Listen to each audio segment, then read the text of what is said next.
No. We should name him. The geeky name.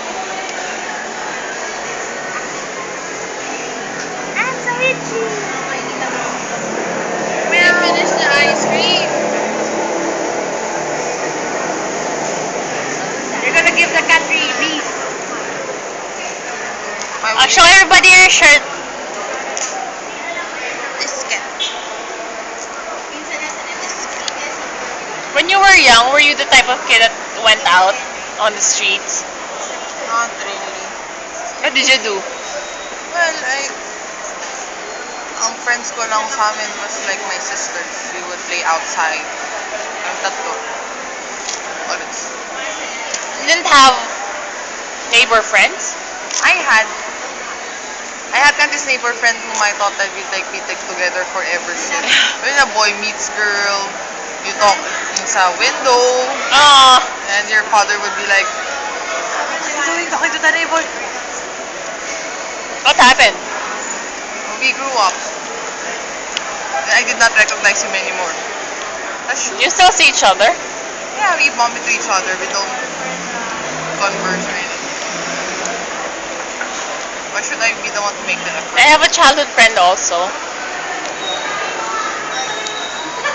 She's different now. Look at the cat. It's on somebody's lap.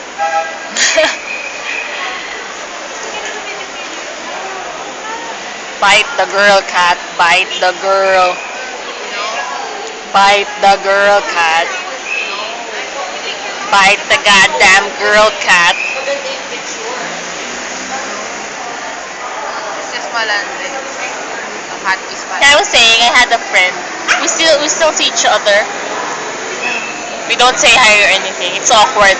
So when we pass, when we go to different directions, opposite directions on the street, I pretend to text and That's like the old school version of ignoring people.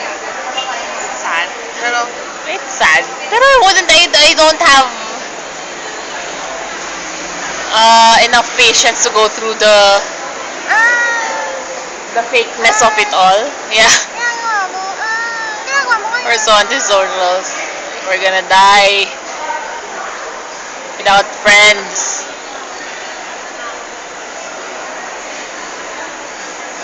Your head looks like an egg.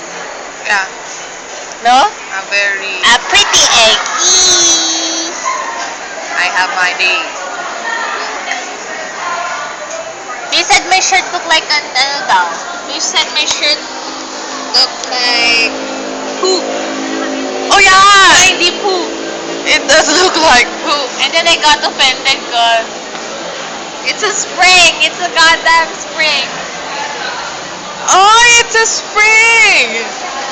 Does it look like a spring? No, I did not see that at all. I just thought it was like the logo of Formspring, so I did not see any. I thought it was like abstract or something. How could this be abstract? I don't know. I'm not good in art, so I just see everything as abstract.